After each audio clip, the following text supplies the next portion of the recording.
Perwakilan Bea dan Cukai Maluku sosialisasi pengenaan cukai liquid vape. Menindaklanjuti Peraturan Menteri Keuangan Nomor 146-PMK.010-2017 tentang tarif cukai hasil tembakau yang telah menetapkan kebijakan pengenaan cukai terhadap vape berlaku mulai 1 Juli 2018.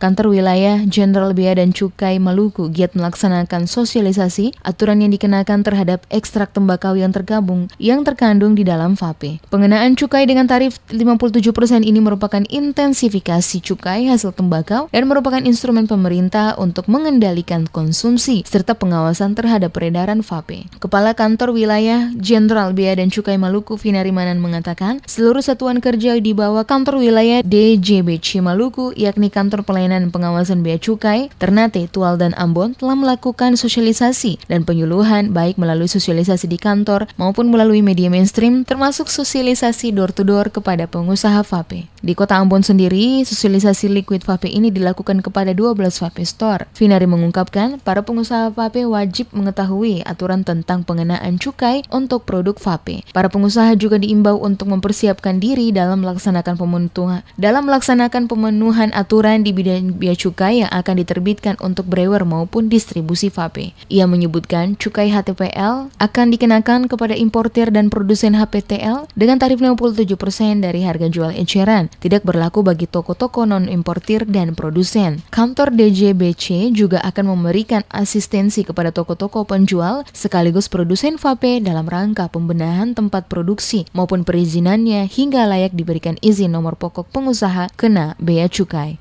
Pemerintah melalui Direktorat Jenderal Bea dan Cukai, Kementerian Keuangan telah menetapkan kebijakan pengenaan cukai terhadap liquid rokok elektrik vape dengan tarif sebesar 57% dari harga jual eceran yang mulai berlaku 1 Juli 2018 sesuai dengan Peraturan Menteri Keuangan Nomor 146 PMK 010/2017 tentang tarif cukai hasil tembakau.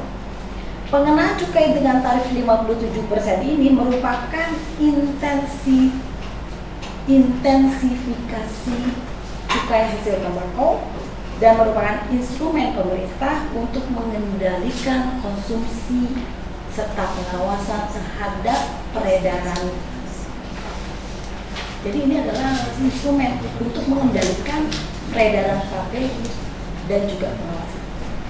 Vinari Manan menambahkan, terdapat masa relaksasi aturan penggunaan cukai tersebut hingga tanggal 1 Oktober 2018, di mana produk liquid vape yang telah diproduksi sebelum tanggal 1 Juli 2018 yang telah disediakan untuk dijual belum memenuhi ketentuan, dapat disediakan untuk dijual paling lambat tanggal 1 Oktober 2018 mendatang. Hal ini ditujukan agar para pengusaha vape memiliki waktu cukup untuk mempersiapkan perizinan dan mendapatkan pita cukai dari pemerintah. Dengan diterbitkannya aturan baru kali ini secara nasional, potensi penerimaan untuk tahun ini bisa mencapai sekitar 200 miliar rupiah. Sedangkan untuk tahun depan proyeksi penerimaan cukai sebesar 2,5 triliun sampai dengan 3 triliun rupiah berdasarkan data pabrikan dan importir liquid vape dari Kemendak, Asosiasi Pengusaha Vape Indonesia dan Asosiasi Pengusaha e-Liquid Mikro.